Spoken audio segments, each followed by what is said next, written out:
ప్రార్థన చేసుకుందాం. మహోన్నతుడైన యేసయ్య స్తోత్రం, మీ మంచి సమయం బట్టి స్తోత్రం దేవతండ్రి. ఇంతవరకు ఆరాధన నడిపించిన విధానం బట్టి స్తోత్రం దేవతండ్రి. ఇంకను వాక్య భాగంతో మనం మీ స్వరంతో వినిపించి నడిపించండి. మీకు మహిమ ఘనత ప్రభావం తెలుస్తూ మా ప్రభు రక్షకుడిని యేసుక్రీస్తు మనం ప్రార్థించి కొడుకున్నాం దేవతండ్రి.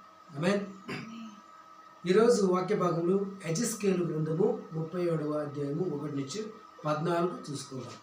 యెహోవా హస్తము నా మీద వచ్చెను, యెహోవా హస్తము నా మీదికి వచ్చెను. నేను ఆత్మవశుడై ఉండగా యెహోవా నన్ను తోడుకొని పోయి ఎముకలతో నిండి ఉన్న లోయలు నన్ను దింపెను. ఆయన వాటి మధ్య నన్ను ఇటు అటు నడిపించుచుండగా, ఇది ఒక దర్శనం అని అర్థమవుతుంది.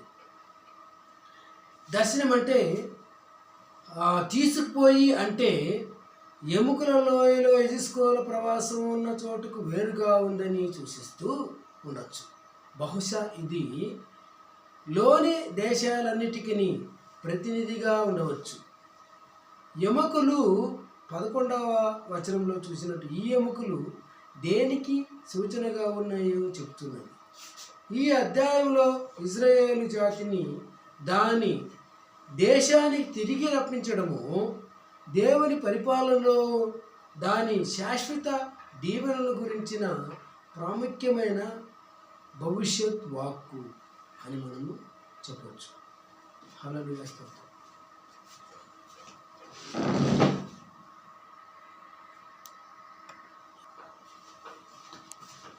హల్లెలూయా. ఎముకల అనేకములు ఈ లోయలో కనబడిను. అవి కేవలము ఎండిపోయినవి, బాగా ఎండిపోయినవి. ఎముకలు బాగా ఎండిపోయిన ఎముకలు. ఈ జాతి అంటే బాగా ఎండిపోయిన ఎముకలు ఈ లోయలో ఉన్నను, బాగా ఎండిపోయినవి.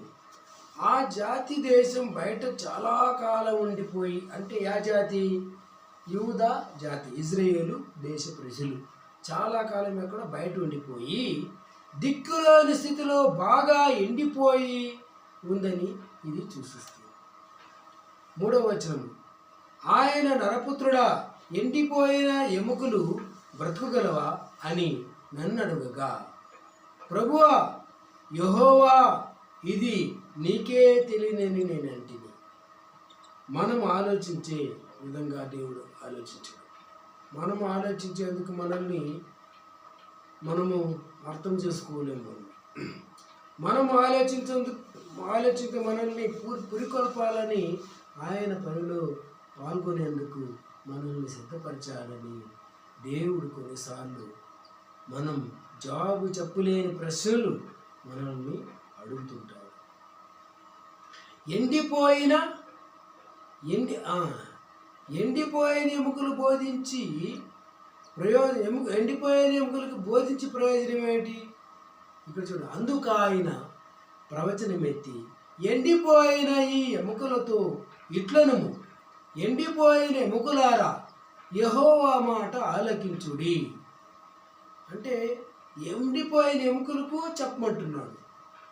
ఎండిపోయిన ఎముకలకు బోధించి ప్రయోజనం ఏముందా? అవును, దేవుడు అలా చేయమని మనకు చెప్తే తప్పకుండా ప్రయోజనం ఉంది. పాపాలలో అపరాధాలలో మునిగి చచ్చినట్టు అయిపోయిన వారికి సువార్త చెప్పడం వల్ల ప్రయోజనం ఉందా? అవును. అలాంటి వారికి జీవం ఇవ్వడం అనే దేవుని పనిలో ఇది ఒక భాగము.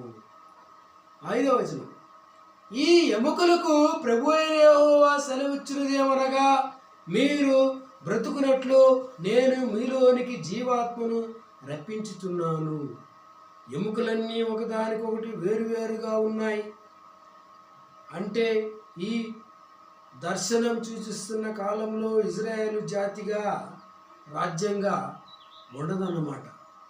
వారు వచ్చి విడిపోయిన వాళ్ళుగా వేరువేరుగా ఉన్నారు. ఎముకలు ఎట్లయితే విడిపోయిన ఎముకల్లాగా ఉన్నాయో, ఈ యొక్క ఇజ్రాయేలు ప్రజలు కూడా విడిపోయిన ఎముకల వలె వేరువేరుగా విడిపోయి ఉన్నారు. చర్మము కప్పి మీకు నరములనిచ్చి మీ మీద మాంసము పొదిగి చర్మము మీద కప్పెదను. మీలో జీవాత్మనుంచగా మీరు బ్రతుకుదురు. అప్పుడు నేను యెహోవానై ఉన్నానని మీరు తెలుసుకుందురు. ఏమంటున్నాడు? ఎముకలకి చర్మం ఉందా? లేదు, ఎండిపోయిన ఎముకలు. ఎముకలు ఏమైనా నరాలు ఉన్నాయా? అది ఎప్పుడో చెదులు తినేసింది. ఎముకలకు మాంసం ఉందా? అయ్యో, ఎప్పుడో కులిపోయింది మాంసము. ఈ ఎండిపోయిన ఎముకలకి ఇప్పుడు మాంసం ఇస్తున్నాడు దేవుడు. నరాలను పెడుతున్నాడు, నరాలపైన మాంసం పెడుతున్నాడు, ఆ మాంసం పైన చర్మాన్ని కప్పుతున్నాడు. హల్లెలూయా. అప్పుడు నేను యెహోవానై ఉన్నానని మీరు తెలుసుకొందురు. ఎప్పుడు? నీ పెట్టినటువంటి ఎముకలకు మాంసంనిచ్చి నరాలనిచ్చి వారి మీద మీలో జీవాత్మనుంచగా మీరు బ్రతుకుదురు. ఎవరు? ఎండిపోయిన ఎముకలు. హల్లెలూయా. అప్పుడు నేను యెహోవానై ఉన్నానని మీరు తెలుసుకుందురు. అప్పుడు నేను యెహోవానై ఉన్నానని మీరు తెలుసుకుంటారు. ఎప్పుడు? సామాన్యముగా ఇలా సామాన్యులు ఇలా చేయగలరా? సామాన్యమైన ప్రజలు ఇలా చేయగలరా? దేవుడు ఒక్కడే ఇలా చేయగలడు. అప్పుడు నేను దేవుడినని, నేను యెహోవానై ఉన్నానని మీరు తెలుసుకుందురు. హల్లెలూయా. 7వ వచనము. ఆయన నాకిచ్చిన ఆజ్ఞ ప్రకారము నేను ప్రవచించుచుండగా గడగడమను ధ్వని ఒకటి పుట్టెను. అప్పుడు ఎముకలు ఒకదానితో ఒకటి కలుసుకొనెను. అంటే ఇజ్రాయేలుకు దేవుని ఆత్మ కొత్త జీవం ఇవ్వకముందే వారు ఒకటి అయి జాతిగా అవుతారని అర్థం కాదా? నేను చూచుచుండగా నగరములు మాంసమును వాటి మీద వచ్చెను. వాటిపై నేను చూచుండగా నరములను మాంసమును వాటి మీద వచ్చెను. ఎముకల మీద నరాలు వచ్చినాయంట, మాంసం వచ్చిందంట. వాటిపైన చర్మము కప్పబడెను. అయితే వాటిలో జీవాత్మ ఎంత మాత్రమును లేకపోయేను. చర్మం వచ్చేసింది, నరాలు వచ్చింది, మాంసం వచ్చింది, చర్మం వచ్చింది, ఒక దేహంగా ఏర్పడినాయి, ఇంకా జీవం రాలేదు. అప్పుడు ఆయన నరపుత్రుడా, జీవాత్మ వచ్చునట్లు ప్రవచించి ఇట్లనుము, ప్రభువుకు యెహోవా సెలవిచ్చున్నదేమనగా, జీవాత్మ నలుదుక్కల నుండి వచ్చి హతులైన వీరు బ్రతుకున్నట్లు వారి మీద ఊపిరి విడువుము అంటున్నాడు. హల్లెలూయా. ఊపిరి అని అనువదించిన హీబ్రూ పదానికి గాలి లేక ఆత్మ అని కూడా అర్థం. ఇక్కడ ఇది దేవుని ఆత్మకు సూచనగా ఉంది. ఇక్కడ దేవుని ఆత్మకు సూచనగా ఉంది. 10వ వచనం. ఆయన నాకు ఆజ్ఞాపించినట్లు నేను ప్రవచింపగా జీవాత్మ వారిలోనికి వచ్చెను. వారు సజీవులై లేచి లెక్కింప శక్యము కాని మహాసైన్యమై నిలిచిరి. హల్లెలూయా. మహాసైన్యం, గొప్ప సైన్యం. అంటే క్రీస్తుపూర్వం 5వ శతాబ్దంలో బబులోను నుండి తిరిగి వచ్చిన యూదుల కంటే ఎజ్రా 2:64లో చూస్తే దానికంటే ఎక్కువ మందిగా ఇది సూచిస్తున్నది. 11వ వచనం. అప్పుడు ఆయన నాతో ఇట్లనెను, నరపుత్రుడా, ఈ ఎముకలు ఇజ్రాయేలీలందరినీ సూచించుచున్నది. ఎముకలేగా ఇజ్రాయేల్ జనాలు సూచించుతున్నది. వారు ఎముకలు ఎండిపోయేను, వారి ఎముకలు ఎండిపోయేను. మన ఆశ విఫలమాయేను, మనము నాశనమైపోతిమే అని అనుకుంటున్నారు. ఎవరు? ఇజ్రాయేల్ యూదులు. ఇంకేముంది, అంత అయిపోయింది అని అనుకుంటున్నారు. కాబట్టి ప్రవచనమెత్తి వారితో ఇట్లనము, ప్రభువు యెహోవా సెలవిచ్చినదేమనగా, నా ప్రజలారా, మీరున్న సమాధులను నేను తెరచెదను, సమాధులలో నుండి మిమ్మును బయటికి రప్పించి ఇజ్రాయేలు దేశములోనికి తోడుకొని వచ్చెదను. సమాధులు, వారి ఆశాభావాలు, వారి జాతీయత ప్రపంచ దేశాల్లో ఎక్కడెక్కడైతే సమాధి అయ్యాయో ఆ ప్రదేశాలు, దేవుడక్కడ ఒక జాతిని తిరిగి లేపడం గురించి చెప్తున్నాడు. అక్షరాల చనిపోయిన వారు బ్రతకడం గురించి కాదు. 14వ వచనం దీన్ని తేటపరుస్తుంది. జీవించినటువంటి సమాధులు, హల్లెలూయా, జీవం ఉండి కూడా సచ్చిన వారి వలె ఉన్నటువంటి యూదుల గుంపుల గురించి ఇక్కడ చెప్తున్నాడు. 13వ వచనం, నా ప్రజలారా, నేను సమాధులను తెరిచి సమాధుల్లో ఉన్న మిమ్మును బయటికి రప్పించగా నేను యెహోవానై ఉన్నానని మీరు తెలుసుకుందురు.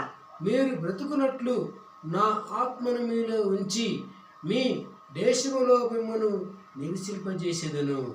యెహోవానగు నేను మాట ఇచ్చి దానిని నెరవేర్తునని మీరు తెలుసుకుందురు. ఇదే యెహోవా వాక్కు. హల్లెలూయా. ఇశ్రాయేలు తిరిగి జాతిగా సమకూడాలంటే దేవుని ఆత్మచర్య అవసరం. అది జరిగినప్పుడు దేవుడు తన వాక్కు నిలబెట్టుకునేందుకు అలా చేశాడని వారు గ్రహిస్తారు. హల్లెలూయా. కీర్తనలు 130. యెహోవా అగాధ స్థలములో నుండి నేను నీకు మొరపెట్టుచున్నాను. యెహోవా అగాధ స్థలములలో నుండి నేను నీకు మొరపెట్టుచున్నాను. ఇది వచ్చి ఏం చెప్తుంటే శీర్షిక 120 కీర్తన చూస్తే, ఈ కీర్తన మనలను నిరాశ కోపంలోకి దించి నిబ్బరం ఆశాభావాలలోని శిఖరాలకు తీసుకువస్తుంది. ఇది నిజంగా ఎక్కిపోయే యాత్ర కీర్తన. యెహోవా అతడు తన స్నేహితులకు తన గోడు వెళ్ళబోసుకోలేదు, లేక కేవలం తిరిగిన తన స్థితిని గురించి ఫిర్యాదులు చేయలేదు. బాధల కోపంలో ఉన్నప్పుడు చేయవలసిన ఒకే పనిని అతడు చేశాడు. తన హృదయాన్ని, తన స్వరాన్ని దేవునికి వినిపించాడు. లోతైన స్థలాల్లో అంటే అంధకారం, కష్టం, కృంగజేసే బాధ, నిండిన అనుభవం, నిండిన అనుభవం, విచారం, పెనుగులాటలతో ఉన్నటువంటి ఉక్కిరి బిక్కిరయ్యే పరిస్థితి, హృదయంలోని లోతైనటువంటి ఈ కష్టాలు. రచయిత బాధ కారణం తాను పాపం చేశానని తన అంతర్వాణి అతన్ని మందలిస్తున్నది. హల్లెలూయా. యెహోవా నీవు దోషములను కనిపెట్టి చూచిన ఎడల ప్రభువా ఎవడు నిలవగలడు? ఒక్క పాపం వల్ల ఆదాము హవ్వలు పరమానంద నివాసాన్ని పోగొట్టుకున్నారే. వారి సంతానమంతా పాపులయ్యారే. ఒక్క పాపం వల్ల ఆకాను తన ప్రాణాన్ని కోల్పోయాడే. సౌలు తన రాజ్యాన్ని పోగొట్టుకున్నాడే. ఒకవేళ దేవుడు మన అనేక పాపాలను పరిగణించి వాటి విషయంలో మనల్ని దోషులుగా ఎంచితే ఆయన ఎదుట నిలవగలిగే మాట ఎలా అలా ఉంచి శాశ్వతంగా అంధకారం వినాశనమే మనకి ప్రాప్తిస్తాయి. అయితే మనం నిజ విశ్వాసులమైతే, మనం క్రీస్తులో ఉంటే మనకు శిక్షా విధి లేదు. హల్లెలూయా. మన పాపాలు మన జాబితాలో చేరవు. మనకు ఉచితమైన సంపూర్ణమైన క్షమాపణ ఉంది. ఆ క్షమాపణ గురించి మనము తెలుసుకోవాలి. పాపాలను క్షమించడంలో దేవుడు చూపే కృప మన చేత ఇంకా ఎక్కువ పాపం చేయిస్తుందని కొందరు అనుకుంటారు. అయితే కరుణగల దేవుడంటే క్షమాపణ పొందిన వారికి భయం ఉండదని, కోరినప్పుడల్లా తనకు క్షమాపణ దొరుకుతుంది కదా అని తమకు ఇష్టం వచ్చినట్లు చేస్తూ ఉంటారని వారి అభిప్రాయం. ఈ విధమైన అభిప్రాయం మొత్తం పొరపాటే. దేవుని క్షమాపణ వల్ల ఆయనంటే భయభక్తులు కలుగుతాయని 4వ వచనం చెబుతుంది. నిజమైన పశ్చాత్తాపం ఉంటేనే ఆయన క్షమిస్తాడు. అలా క్షమాపణ పొందిన పాపి దేవుని మంచితనాన్ని బట్టి ఆనందిస్తూ దేవుని ఘనపరచడం, ప్రేమించడం, ఆయన పట్ల భయభక్తులు చూపించడం నేర్చుకుంటాడు. హల్లెలూయా. వాస్తవం ఏమిటంటే క్షమించబడిన వారికి మాత్రమే దేవుని యొక్క భయభక్తులంటే నిజంగా ఏమిటో తెలుస్తుంది. క్షమించబడిన వారికే దేవుని వల్ల భయభక్తులు ఉండాలా అని చెప్పేసి తెలుస్తుంది. యెహోవా కొరకు నేను కనిపెట్టుకొనుచున్నాను, నా ప్రాణాలు ఆయన కొరకు కనిపెట్టుచున్నది. ఆయన మాట మీద నేను ఆశ పెట్టుకొని ఉన్నాను, ఎదురు చూస్తున్నాను. అంటే దేవుడు తన ప్రార్థనలకు జవాబిచ్చేందుకు ఆయన నియమించిన సమయం కోసం, అందుకు ఆయన అనుసరించే పద్ధతి కోసం ఎదురు చూడవలసిన బాధ్యత విశ్వాసులది. హల్లెలూయా. దేవుడే చర్య తీసుకోవాలని, జవాబు ఇవ్వాలని, దగ్గరకు రావాలని, తిరిగి తనకు ఆయనతో ఆనందకరమైన సహవాసములోకి నడిపించాలని రచయిత ఎదురు చూస్తూ ఈ విధంగా రాస్తాను. హల్లెలూయా. ఆశాభావం, దిగులు, కష్టం, అనేక నేరారోపణ చేస్తున్న హృదయం ఉన్న సమయాల్లో దేవుని వినలేని వాగ్దానాలు కొన్నింటిని మనం వెతికి వాటిపై మన ఆశాభావాన్ని, నమ్మకాన్ని నిలుపుకోవాలి. ఆయన వాక్కుపై ఆశాభావం ఉంచుకున్న వారిని దేవుడెప్పుడూ త్రోసిపుచ్చడు. హల్లెలూయా. కావలి వారు హృదయం కొరకు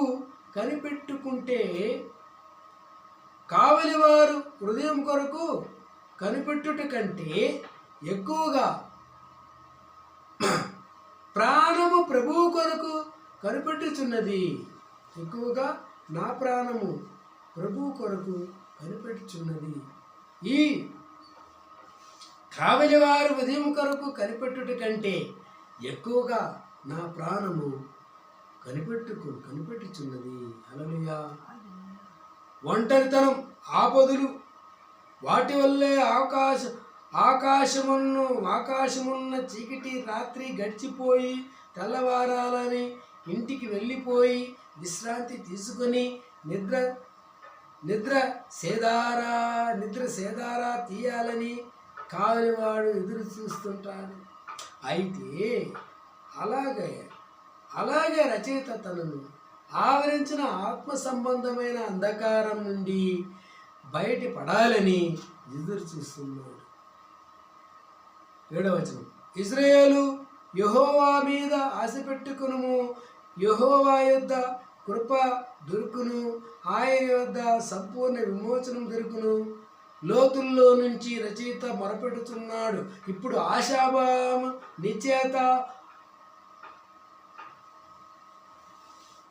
యెహోవా మీద మనం ఆశాభంగం అనుభవించకుండా ఉండాలంటే మనము ఆశాభావాన్ని ఇక్కడ తప్పకుండా మనము మరి ఎక్కడ ఉంచకూడదు.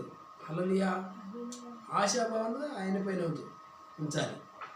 విముక్తిని గురించి తన కుమారుని ప్రాణాన్ని తన విముక్తి గురించి తన కుమారుని ప్రాణాన్ని పణంగా పెట్టి బైబిల్లోని దేవుడు యేసుప్రభు ద్వారా పరిపూర్ణమైన శాశ్వతమూర్తి కావాలని కోరిన వారందరికీ ప్రసాదించాడు. ఇశ్రాయేలీయుల దోషములన్నిటి నుంచి ఆయన వారిని విమోచించును. ఆత్మానుసారమైన మనస్సు జీవము సమాధానమై ఉన్నది. హల్లెలూయా. రోమీయులకు రాసిన పత్రిక 8వ అధ్యాయం 6-11 చూస్తాం. ఇది 6వ వచనం. ఆత్మానుసారమైన మనస్సు జీవము సమాధానమై ఉన్నది, ఏలైనగా శరీరానుసారమైన మనస్సు దేవునికి విరోధముగా ఉన్నది. ఇది దేవుని ధర్మశాస్త్రమునకు లోబడదు, ఏమాత్రము లోబడనేరదు. దానికి ఛాన్సే లేదు. 8వ వచనం. కాగా శరీర స్వభావం గలవారు దేవుని సంతోషపరచగనేరరు. దేవుని ఆత్మ మీలో నివసించి ఉన్నాడలా మీరు ఆత్మ స్వభావము గలవారే గాని శరీర స్వభావము గలవారు కారు. ఎవడైనను క్రీస్తు ఆత్మ లేని వాడైతే వాడు ఆయన వాడు కాడు. హల్లెలూయా. ఆత్మలోనే ఉన్నారు. పౌలు వర్ణించిన 2 రకాల మనుషులు 2 వేరు ప్రపంచాల్లో ఉన్నారు. దేవుని ఆత్మ లేని వారు తమ శరీర స్వభావానికి చెందినవారు, దాని ప్రకారం జీవిస్తుంటారు. దేవుని ఆత్మ ఉన్నవారు పాపాన్ని, తమ భ్రష్ట స్వభావాన్ని పరిత్యజించిన వారు. వారు దేవుని ఆత్మకు చెందినవారు. ఆయన వారిలో నివసిస్తూ వారిలో పనిచేస్తూ ఉంటాడు. ఈ వచనంలో దేవుడు ఆత్మను క్రీస్తు ఆత్మ అనడం చూడండి. క్రీస్తు దేవుడే అని కాక దీనికి వేరే అర్థం ఏముంది? క్రీస్తు ఆత్మ లేకుంటే ఎవరు క్రీస్తుకు దేవునికి చెందినవారు కారు. పాప విముక్తి నిర్దోషులు లెక్కలోకి రావడము, పాప విముక్తి నిర్దోషుల లెక్కలోకి రావడము ఉండదు. అలాంటి వారికి క్రైస్తవులని పేరు ఉండవచ్చు. అలాంటి వారికి క్రైస్తవులని పేరు ఉండవచ్చు. అయితే వారు క్రీస్తుకు చెందినవారు కానే కారు. క్రీస్తు ఆత్మను పొందడం ఎలా? క్రీస్తులో నమ్మకం ఉంచడం ద్వారానే దేవుడు విశ్వాసులకు తన ఆత్మను ఉచితంగా ఇస్తాడు. హల్లెలూయా. క్రీస్తు మీలో ఉన్న యెడల మీ శరీరము పాపం విషయమై మృతమైనది, కానీ మీ ఆత్మ నీతి విషయమై జీవము కలిగి ఉన్నది. 9వ వచనంలో దేవుని ఆత్మ విశ్వాసుల్లో నివసిస్తున్నాడని పౌలు చెప్తున్నాడు. ఇక్కడ క్రీస్తు తానే వారిలో ఉంటున్నాడని చెప్తున్నాడు. ఆయన తన ఆత్మ ద్వారా వారిలో ఉన్నాడు. ఈ వచనాల్లో దేవుడు క్రీస్తు ఆత్మల మధ్య ఉన్న ఏకత్వం కనిపిస్తుంది. విశ్వాసి దేహం మృతం అని గమనించాలి. అందులో అందరిలాగానే క్రీస్తుకు చెందిన వారిలో కూడా మరణం పనిచేస్తూ ఉంది. క్రీస్తు తన జీవిత కాలంలో తిరిగి రాకపోతే మనమంతా కూడా చనిపోతాం. పాపమే దీనికి కారణం. కానీ జీవమిచ్చే ఆత్మ విశ్వాసుల్లో ఉంటున్నాడు. ఆయన మూలంగా వారి ఆత్మలు సజీవంగా ఉన్నాయి. 11వ వచనం. మృతుల్లో నుండి యేసును లేపిన వాని ఆత్మ మీలో నివసించిన యెడల మృతుల్లో నుండి క్రీస్తు యేసును లేపినవాడు చావునకు లోనైన మీ శరీరములను కూడా మీలో నివసించుచున్న తన ఆత్మ ద్వారా జీవింపచేయును. ఇక్కడ 2 సత్యాలు ఉన్నాయి. క్రీస్తు మరణించి తిరిగి జీవంగా లేవడం, భవిష్యత్తులో విశ్వాసులు మరణం నుండి సజీవంగా లేవడం. క్రీస్తు లేచినట్టే విశ్వాసులు కూడా లేస్తారు. క్రీస్తు సువార్త ప్రకారం ఒక విశ్వాస శరీరం అతని ఆత్మ జీవించే ఇల్లు మాత్రమే కాదు, తరువాత దేవుడు శాశ్వతంగా తీసి పారేసేది కాదు. అది ఆత్మలు తమకు వెల్లడి చేసుకునే అతి ప్రాముఖ్యమైన సాధనం శరీరం. ఇది చివరికి మరణం నుంచి సజీవంగా లేచి క్రీస్తు దేహం లాగా దివ్య శరీరంగా అవుతుంది. హల్లెలూయా.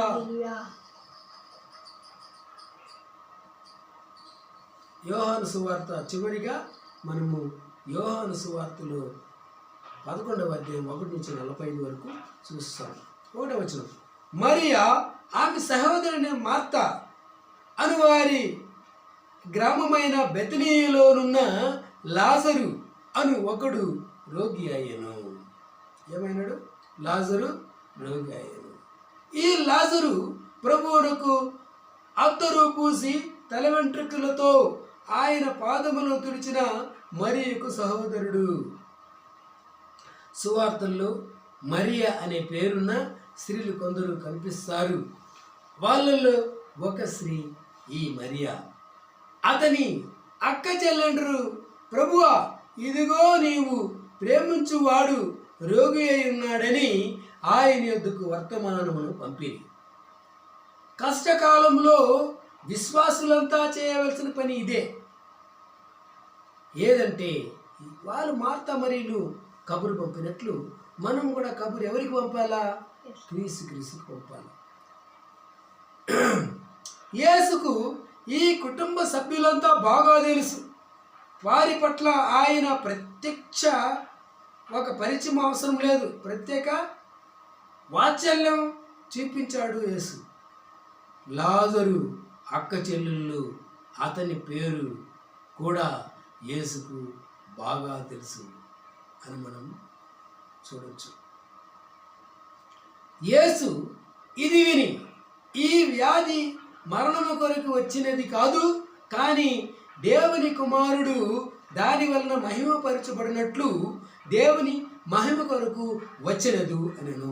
హల్లెలూయా. వీళ్ళేమో కబురు పంపించారు. మార్తా మరియ, మీ స్నేహితుడు లాజరు చావు బతుకుల్లో ఉన్నాడు, రోగి ఉన్నాడు, త్వరగా వచ్చి వాడిని చూడు అని, వాడిని బాగు చేయని కబురు పంపించారు. ఇక్కడ ఆయన ఏంటి ఇది విని, ఈ వ్యాధి మరణము కొరకు వచ్చినది కాదు, కానీ దేవుని కుమారుడి దాని వలన మహిమపరచబడిన దేవుని మహిమ కొరకు వచ్చినది. నేను ఎట్లా ఉంటుంది విన్నోళ్ళకి?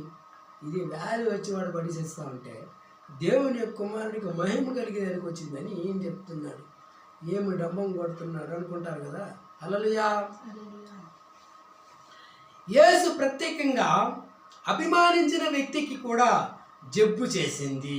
లాజరు చాలా మంచి స్నేహితుడు, వాడికి కూడా జబ్బు వచ్చింది. అంటే మనం కూడా దేవుని యొక్క మంచి ప్రియమైన బిడ్డలు, శిష్యులు, పిల్లలు అయి ఉండొచ్చు. మనకు కూడా జబ్బు రావచ్చు. హల్లెలూయా. ప్రభు ఆ వ్యాధిని రాకుండా చేయలేదు. అయ్యో నా స్నేహితుడు లాజరుకి జబ్బు వచ్చేసింది అని ఆయన రాకుండా చేయలేదు. ఆయన వాడు కూడా అనుభవించి వదిలేశాడు. హల్లెలూయా. మనకు కూడా అలా జబ్బు వస్తే మనకు కూడా వాడు కూడా అనుభవించిన కొంచెం అని చెప్పేసి వదులుతాడు. దాని గురించి మనము బాధపడకూడదు. హల్లెలూయా. లాజరు దగ్గర వచ్చి బాగు చేసినట్టే మన దగ్గర కూడా వచ్చి మనల్ని బాగు చేస్తాడు. హల్లెలూయా. అంతకుముందు ఆయన అనేక వ్యాధులను బాగు చేసిన అతన్ని బాగు చేయలేదు. ఆయన మాత్రం అనేక మందిని బాగు చేసినాడు, కానీ లాజరుని బాగు చేయలేదు, వదిలేశాడు. హల్లెలూయా.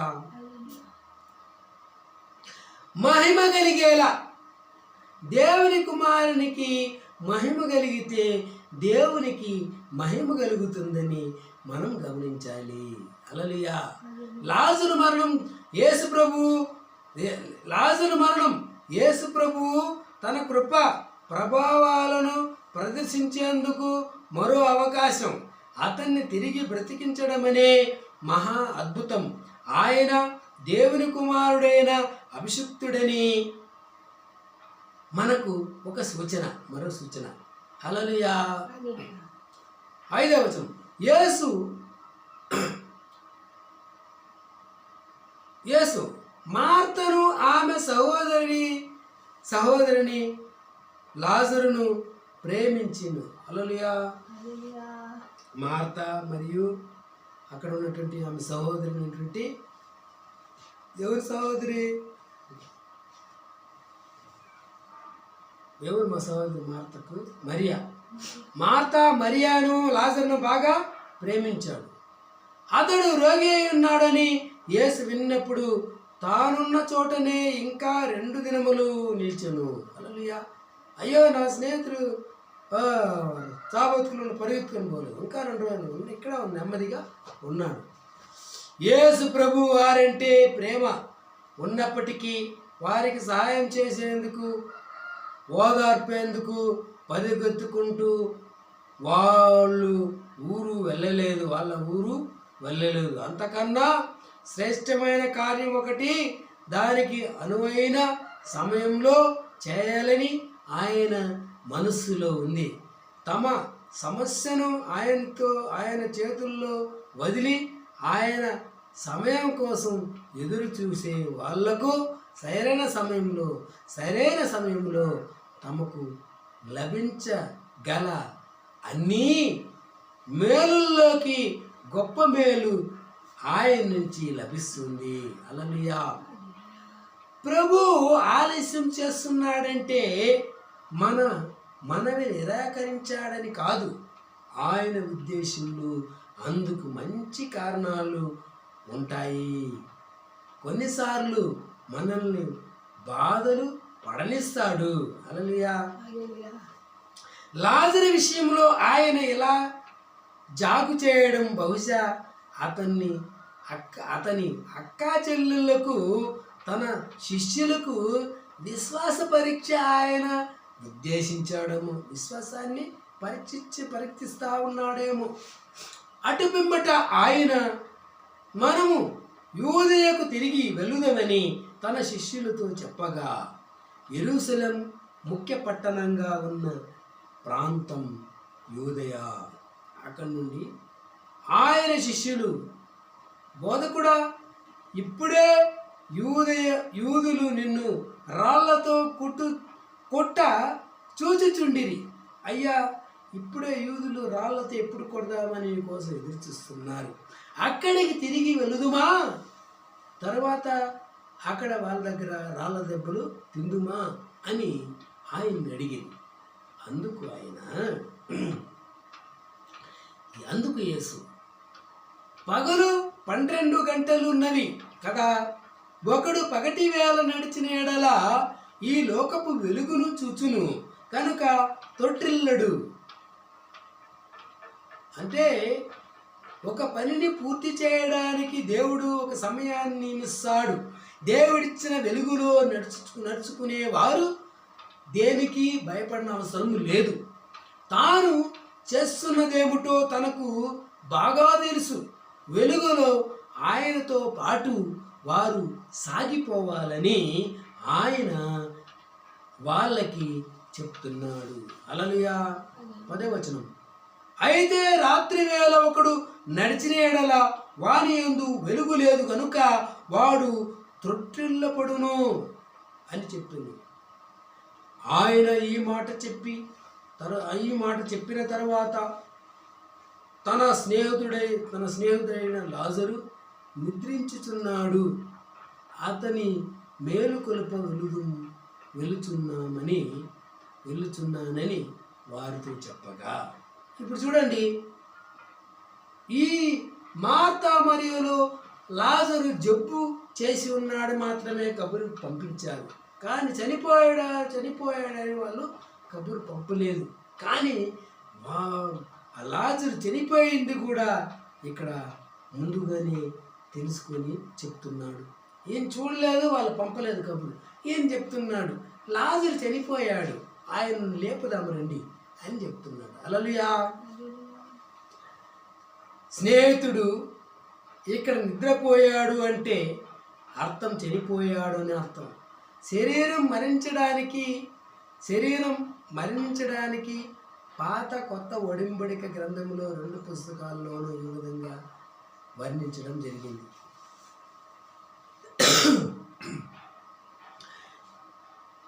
ఈ తర్జుమాలో సాధారణంగా కన్ను మూయడం అని అనువదించాం. ఈ మాట మరణం తర్వాతి జీవితం మరణించిన వారి మధ్య నుండి లేపడం అనే వాటిని సూచిస్తున్నది. నిద్రపోయిన వారు తెల్లవారినప్పుడు తిరిగి లేస్తారు కదా. ఈ సందర్భంలో నిద్రపోవడం అంటే చనిపోయిన వారికి స్పృహ, చైతన్యం ఉండదని అర్థం కాదు. నిద్రపోయేది ఆత్మ కాదు, దేహమే. మేల్కొల్పడానికి అంటే చనిపోయిన వారిని తిరిగి సజీవంగా లేపడానికి అని అర్థం. అందుకే మనం వచ్చి పుత్రపోయిన లాజరుని మనము లేపుదాము రండి అంటున్నారు. హల్లెలూయా. శిష్యులకి ఇది అర్థం కాలేదు. శిష్యులు, ప్రభువా అతను నిద్రించిన ఎడల బాగుపడినది. వాళ్ళు ఏమనుకుంటున్నారు, ఆయన లాజరు నిద్రపోతున్నాడులే, ఆయన నిద్రలేస్తాడు అని అనుకున్నారు. అంతకుముందు తరచుగా జరిగినట్టుగానే మనుషులు యేసు మాటలను అక్షరాలా తీసుకొని వాటిని పొరపాటుగా అర్థం చేసుకున్నారు. యేసు 13వ వచనం, యేసు అతని మరణమును గూర్చి ఈ మాట చెప్పెను, కానీ వారు ఆయన నిద్ర విశ్రాంతిని గూర్చి చెప్పెను అనుకునేది. 14వ వచనం, కావున యేసు లాజరు చనిపోయాను. కావున యేసు అంటున్నాడు, వాళ్ళకి అర్థం కాలేదు. కావున యేసు అన్నాడు లాజరు చనిపోయానని చెప్పాడు. హల్లెలూయా.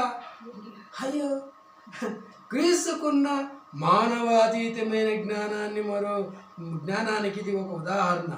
లాజరుకు జబ్బు చేసిందని మాత్రమే ఆయనకు కబురు వచ్చింది, కానీ అతడు చనిపోయాడని యేసుకు తెలుసు. హల్లెలూయా.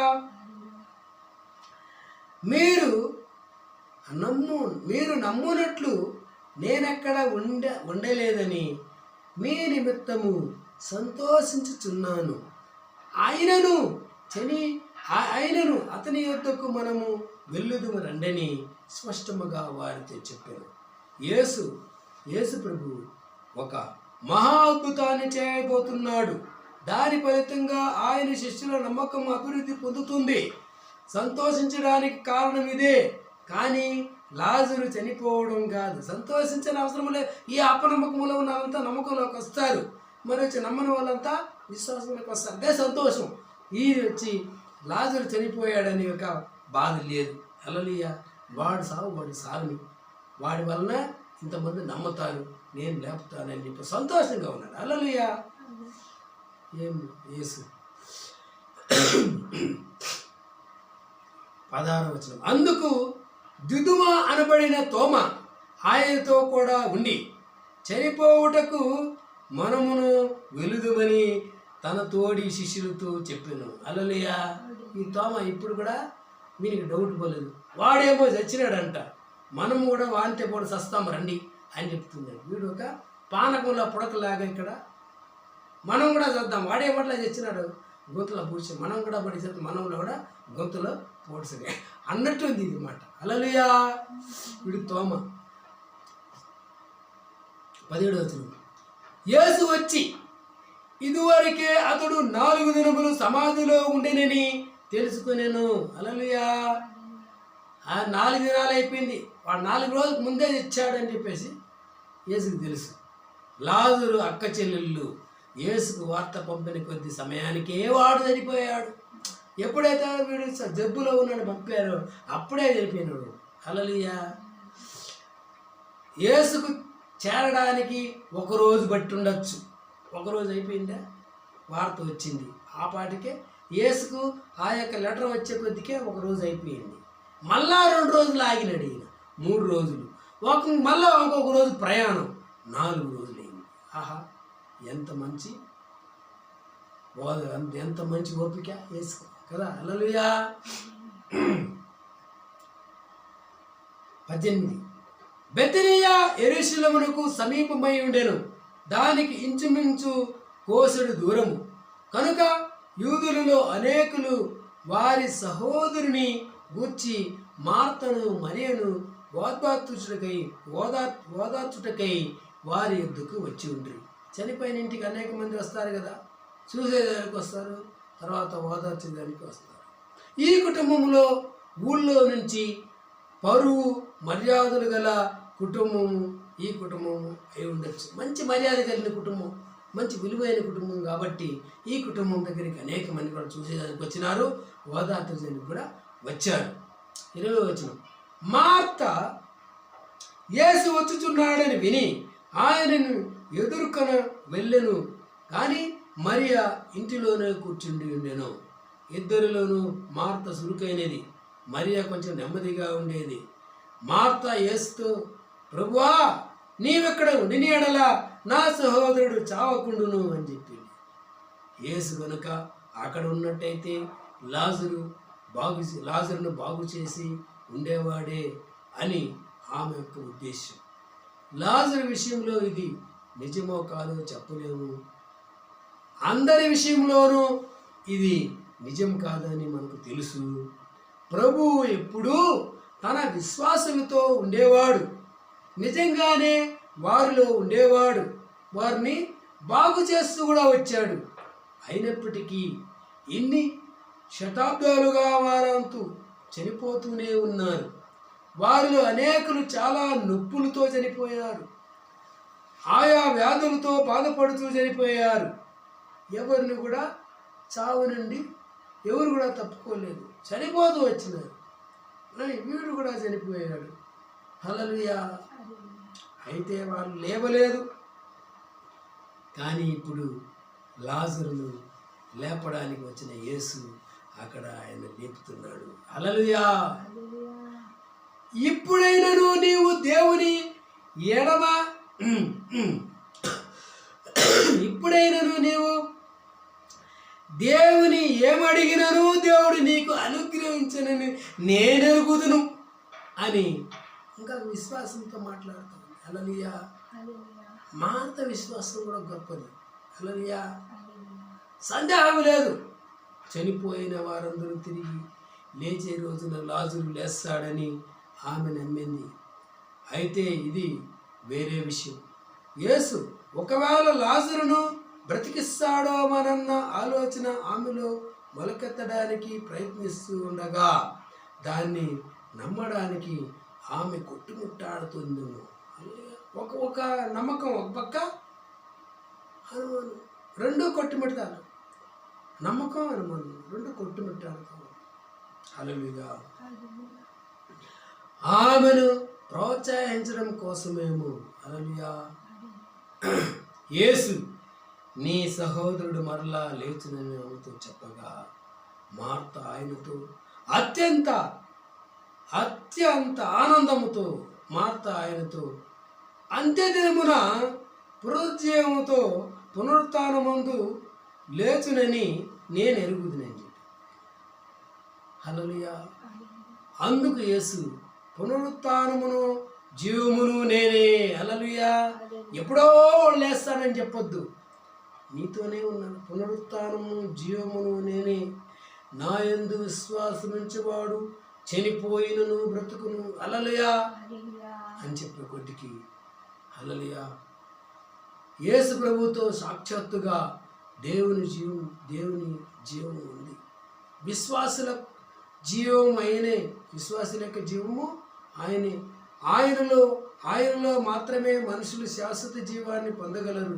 పునర్జీవం ఆయనే. పునర్జీవితం అంటే పునర్జన్మ కానే కాదు. పునర్జన్మ అనే సిద్ధాంతం బైబిల్లో లేనే లేదు. ఈ ఉపదేశానికి అది విరుద్ధం.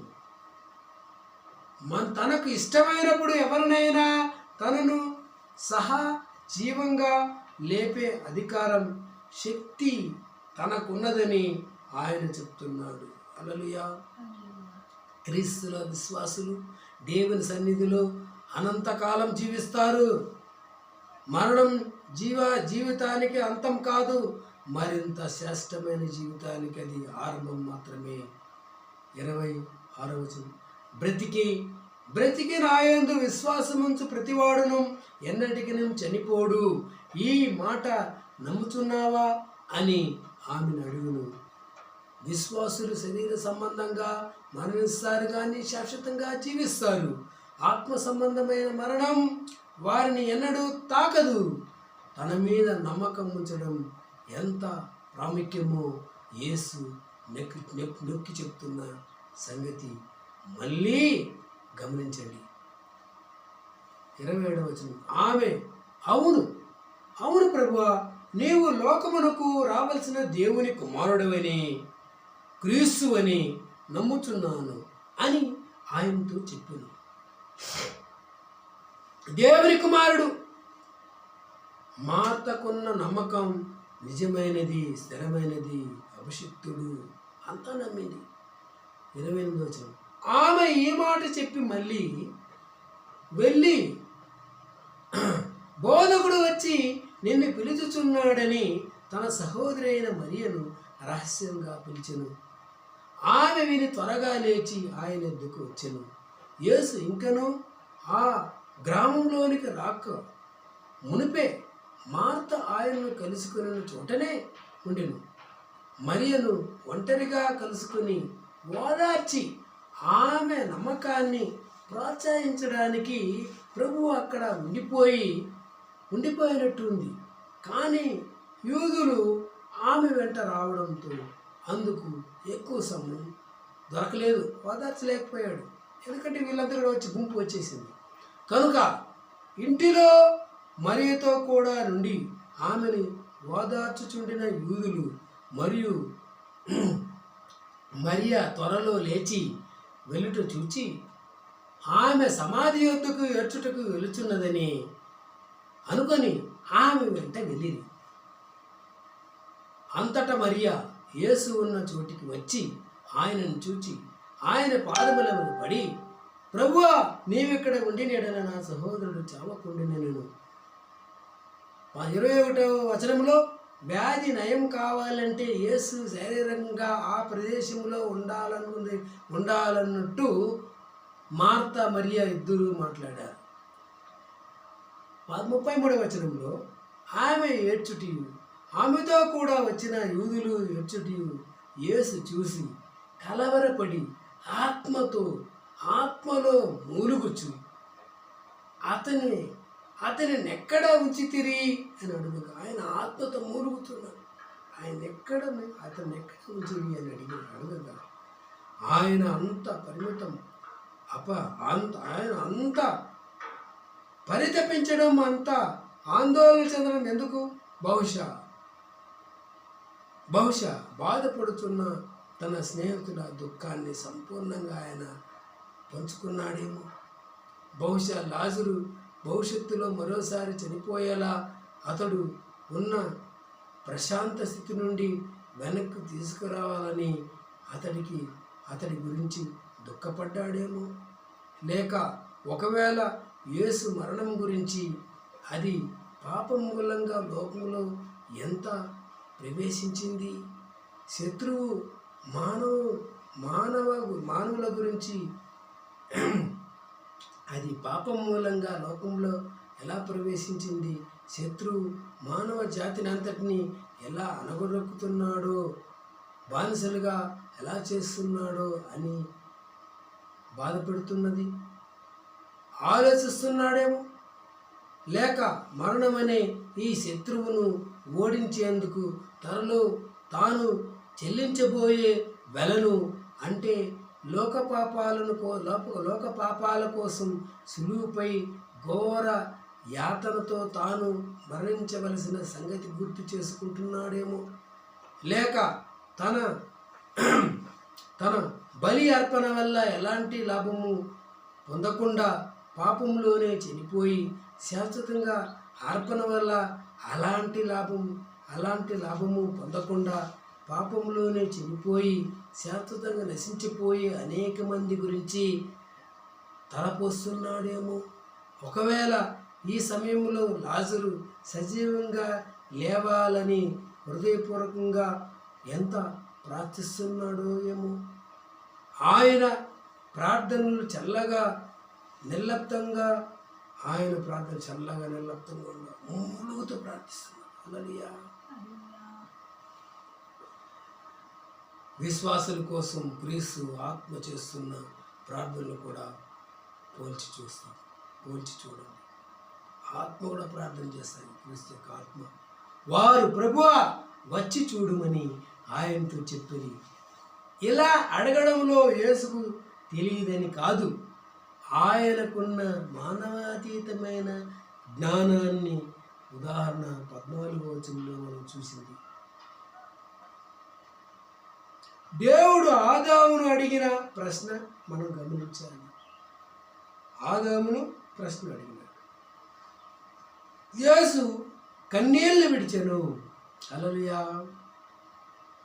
బైబిల్లో అన్నిటికన్నా చిన్న వచనం ఇది, కానీ భావములో మాత్రం పెద్ద వచనాల్లో ఒకటి. విశ్వాన్నే ప్రపంచాన్నే లోకాన్నే సృష్టించిన వాడు, మనుషుల ముక్తి ప్రదాత, సానుభూతి, కదలిక, వ్యక్తిత్వము లేని రాతి గుండె వంటి వాడు కాదు. ఆయన ప్రేమిస్తాడు, ఆయన బాధల్ని పట్టించుకుంటాడు, ఆయన మనుషుల కష్టాల్లో వారి గురించి రోధిస్తాడు. కాబట్టి యూదులు అతనిని ఎలాగ ప్రేమించను చూడుడని చెప్పుకొని, యూదులు యేసుప్రభుని నమ్మరు. అలాంటి వాళ్ళు ఏం ఏడుస్తున్నాడు, ఆయన ఎంత ప్రేమించాడో లాజరుని, ఈ కుటుంబాన్ని ఎంత ప్రేమించాడని వాళ్ళే సాక్ష్యం చెప్తున్నారు. 37వ వచనం, వారిలో కొందరు ఆ గుడ్డి వారి కళ్ళు తెరిచిన ఈయన ఇతనిని చావకుండా చేయలేడా అని. 21-32 వచనాల్లో వారంతా అన్నది నిజమే. యేసు లాజరును చనిపోకుండా ఉంచగలిగేవాడే. అయితే ఆయన మదిలో వేరొక ఉద్దేశం ఉంది. అది వారికి ఇంకా అర్థం కాలేదు. ఎవరికి? శిష్యులకు అర్థం కాలేదు, ఆడొచ్చిన యూదులకి అర్థం కాలేదు, మరియకు అర్థం కాలేదు, మార్తకు అర్థం కాలేదు, ఎవరికి అర్థం కాలేదు. హల్లెలూయా. 38వ వచనం, యేసు మరలా తనలో మూలుగుచు సమాధి యొద్దకు వచ్చెను. అది ఒక గుహ, దాని మీద ఒక రాయి పెట్టి ఉండెను. యేసు రాయి తీసివేయుడని చెప్పగా, చనిపోయిన వాని సహోదరి అయిన మార్త, ప్రభువా, అతడు చనిపోయి 4 దినములైనది కనుక ఇప్పటికీ వాసన కొట్టునని ఆయనతో చెప్పెను. లాజరు సజీవంగా లేపినవాడు లాజరును సజీవంగా లేపిన వాడు సమాధి రాయి దానంతటా అదే తొలిపోయేలా కూడా చేయగలడు. యేసయ్య లాజరుని సజీవంగా చనిపోయినాడు, లేపినాడు. ఆ రాయిని పోవంటే అది దానంతకు అది పొర్లిపోవును. కానీ అయితే చనిపోయిన వ్యక్తిని లేపడంలో వారిని కూడా కొద్దిగా పనిచేయనే అని వాళ్ళకు కూడా పనిచ్చాడు. హల్లెలూయా. ఆ రాయిని తాము తొలగించామని, ఆ రాయి మూసి ఉన్న సమాధిలో లాజరు మృతదేహంగా ఉందని వారు తర్వాత సాక్ష్యం చెప్పాలి. అది దానికోసం వాళ్ళే తీమని చెప్పాడు. హల్లెలూయా. యేసు చేయబోతున్నది మార్తకు అర్థం కాలేదు, స్పష్టం. అందుకనే ఆ రాయిని తొలగించడం ఆమెకి అర్థం లేని పనిగా అనిపించింది. లాజరు ఏదో స్మృతి తప్పి మైమరిచిన స్థితిలో ఉండడం కాదని, అతడు చనిపోయినది ఖాయమని మాత్రం ఆమెకు తెలుసు. శరీరం కుళ్ళిపోవడం కూడా ఆమెకు తెలుసు. శరీరం కుళ్ళిపోయిందని కూడా కుళ్ళిపోవడం కూడా మొదలైంది. హల్లెలూయా. 40వ వచనం, అందుకు యేసు, నీవు నమ్మిన ఎడల దేవుని మహిమ చూతువని నేను నీతో చెప్పలేదా అని ఆమెతో అన్నాను. అంతకుముందే చెప్పేశాడు ఆయన. మన బైబిల్లో ఏం చెప్పాడని రాయలేదు, కానీ ఆయన అన్నీ చెప్పేశాడు. అంతకుముందు క్రీస్తుకు మార్తకు మధ్య జరిగిన సంభాషణలో ఈ మాటలు కనిపించలేదు. అయితే ఆయన అన్న ప్రతి మాట అక్కడ రాసి ఉంది అని మనము అనుకోలేము. లేక 25-26లో మాటల గురించి చెప్పాడేమో.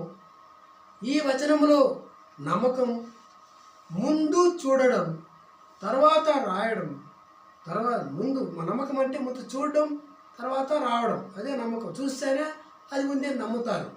కానీ నీవు నమ్మిన ఎడల నీవు దేవుని మహిమను చూతువు. హల్లెలూయా. ఇక్కడ ఫస్ట్ నమ్మాలి, మళ్ళా మహిమను చూతు అని దేవుడు చెప్తున్నాడు. హల్లెలూయా. ఈరోజు కూడా దేవుని మనం ఈరోజు నమ్మిన ఎడల మనం నిత్య జీవాన్ని మనము చూడగలము. హల్లెలూయా. మనుషులు ఈ క్రమాన్ని పాటిస్తారు. ఫస్ట్ చూస్తారు, తర్వాత నమ్ముతారు.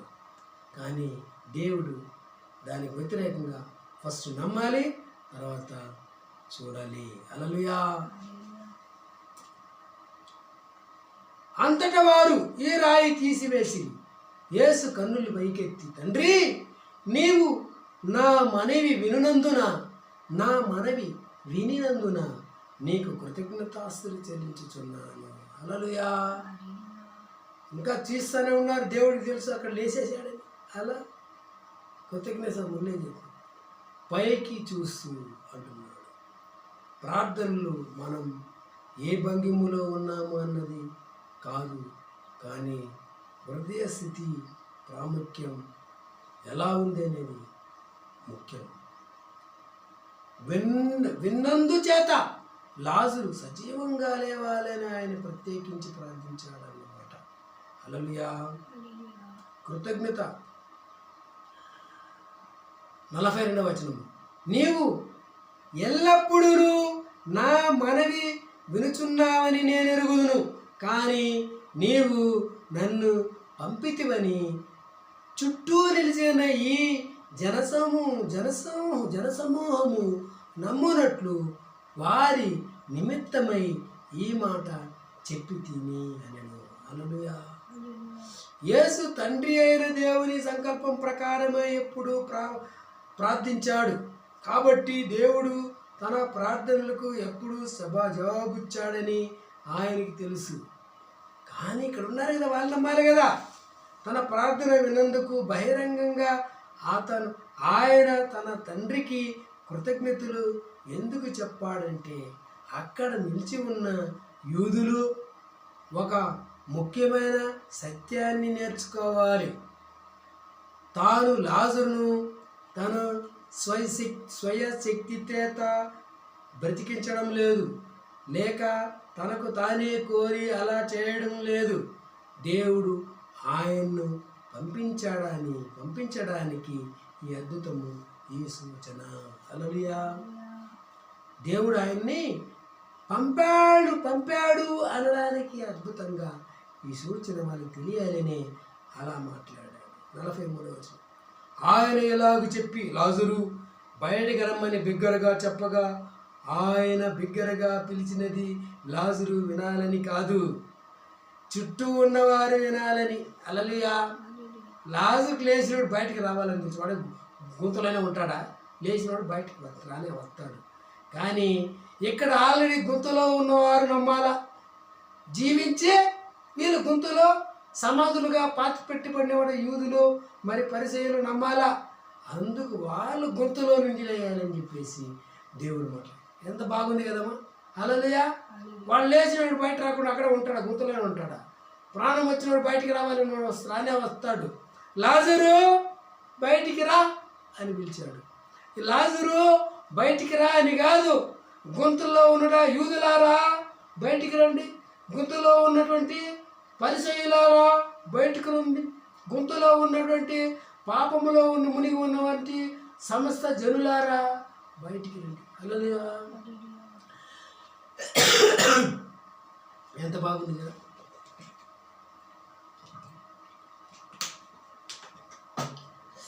చనిపోయిన వ్యక్తికి యేసు స్పష్టమైన ఆజ్ఞ ఒకటి ఇచ్చాడు, అంతే. ఆయన చెప్పిన ప్రకారం చనిపోయిన వాడు తిరిగి బ్రతికాడు. హల్లెలూయా. 44వ వచనం, చనిపోయిన వాడు కాళ్ళు చేతులు ప్రేరిత వస్త్రములతో కట్టబడిన వాడై వెలుపలికి వచ్చాడు.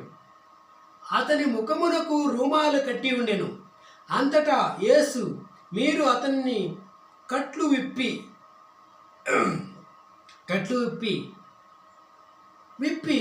అతన్ని పోనీయుడని వారితో చెప్పి కట్లు ఇప్పి ఆయన్ని ఇప్పి పోనీయుడు. అంటే ఇక్కడ గుంపులో ఉన్నటువంటి పరిసయ్యులు, ఈ సద్దూకయ్యులు, యూదులు పాపములో మునిగి ఉన్నవారు బంధకాలతో కట్టబడి ఉన్నారు. హల్లెలూయా, పాపాలతో కట్టబడి ఉన్నారు. ఎప్పుడైతే ఈ లాజరు యొక్క కట్లు విప్పుతారో దాన్ని చూసినప్పుడు వీళ్ళు పాపపు కట్లు కూడా వీళ్ళు విప్పుకోవాలి. హల్లెలూయా, విలవల్లాడుతుంటే వాళ్ళు బయటికి పాప నుంచి బయటకు వచ్చి ఇక్కడ కంటికి కనబడుతున్నట్టు జీవరక్షకుడు యేసుక్రీస్తుని నమ్మి ఎట్లయితే మరణం నుండి లాజరు బయటికి వచ్చాడో వీళ్ళు కూడా మరణం నుండి జీవంలోనికి ఆ యొక్క రక్షణ అనే జీవంలోనికి వీళ్ళు కూడా రావాలని. హల్లెలూయా. పట్టపగులు అనేక మంది నిలబడి చూస్తుండగా బహిరంగ జరిగిన మహా అద్భుతం ఇది. హల్లెలూయా. యేసు ప్రభువుకు జీవస్మరణాలపై అధికారం ఉంది. హల్లెలూయా. అందరికీ వెల్లడైంది. తనకు ఇలాంటి అధికారం ఉందని ఆయన చెప్పాడు. ఇక్కడ దాన్ని రుజువుపరిచాడు. భౌతిక లోకములో ఆయనకు అధికారం ఉంది. 4 దినాల క్రితం మరణించి కుళ్ళి వాసన కొడుతున్న శరీరములో ఆయన ప్రాణం పోశాడు. లాజరు కుళ్ళిపోయినవాడు, వాని యొక్క కుళ్ళు తొలగించి వానికి ప్రాణం పోశాడు. ఆధ్యాత్మిక లోకంలో కూడా ఆయనకు అధికారం ఉంది. చనిపోయిన మనిషి ఆత్మను దాని విశ్రాంతి స్థలం నుండి వెనక్కి పిలిచి శరీరంలోకి తిరిగి విలీనం చేశాడు. ఆ కట్లు ఇప్పి తన పనిలో మనుషులకు మరోసారి భాగం ఇచ్చాడు. ఈ విధంగా వారు లాజరుకు దగ్గరగా వచ్చి చూచి అతన్ని శరీరానికి చుట్టిన సమాధి బట్టలను తొలగించి ఇంతకు ముందు కుళ్ళిపోయి ఇప్పుడు ఆరోగ్యవంతంగా తాజాగా ఉన్న అతన్ని దేహాన్ని తాకి చూడవచ్చు. తమ కళ్ళెదుట జరిగినది ఏదో బోటకము కాదు, లేక మాయ కాదని తెలుసుకోవచ్చు. హల్లెలూయా. చివరిగా 45వ వచనం. కాబట్టి మరి యొద్దకు వచ్చి ఆయన చేసిన కార్యమును చూచిన యూదులలో అనేకులు ఆయన విశ్వాసం ఉంచిరి. హల్లెలూయా. కాబట్టి మరి యొద్దకు వచ్చిన అనేక మంది, కాబట్టి మరియా, మార్త వీళ్ళ వద్దకు వచ్చిన అనేక మంది లాజరును జీవములోకి తెచ్చినటువంటి యేసుని ఆయన చేసిన అద్భుత కార్యాన్ని నమ్మి అనేక మంది విశ్వాసం ఇచ్చారు. హల్లెలూయా. మనం కూడా ఈరోజు మనం విశ్వాసం ఉంచారు. మన విశ్వాసము ఇంకా ఎక్కువ కానీ ఈ విధంగా అనేక మంది కూడా ఆయన విశ్వాసంలో ఉంచి జీవం నిత్య నరకములో పోయే వాళ్ళు నిత్య జీవములకు వచ్చే అవకాశం మనం ఈ యొక్క వర్తమానమును పంచి వాళ్ళని కూడా నిత్య జీవములోకి వచ్చి నిమిత్తం ప్రయత్నిద్దాం. అలాగే ప్రార్థన చేసుకున్నాం. మహోన్నత యేసయ్య స్తోత్రం, మీ మంచి సమయం బట్టి స్తోత్రం, ఇంత లోతైన మర్మంలో ఇంతవరకు బోధించిన విధానం బట్టి స్తోత్రం. ఇంకా ఇంకొన్ని రోజుల్లో కూడా మీ యొక్క సువార్తను, మీ యొక్క నిత్య జీవాన్ని లోకానికి సారు నిమిత్తం మాకు సహాయం చేయండి. మీకే మహిమ ఘనత ప్రభావం మా ప్రభు రక్షణ యేసుక్రీస్తును ప్రార్థించి నా ప్రాణమయ యెహోవాను సన్నిధించుము, నా అంతరంగ సమస్తమాన పరిశుద్ధ నామమును సన్నిధించుము. నా ప్రాణమయ యెహోవాను సన్నిధించుము. ఆయన చేసిన మేలు దేన్ని మరుపు. తండ్రి యొక్క ప్రేమ, కుమారుని కృపయు, పరిశుద్ధాత్మకు అన్యోన్య సహవాసము ఇప్పటికీ సదాకాలం యేసుక్రీస్తు రాకడ శ్రస్థాయిగా నిలిచి ఉండుగాక. ఆమేన్. వందనాలు.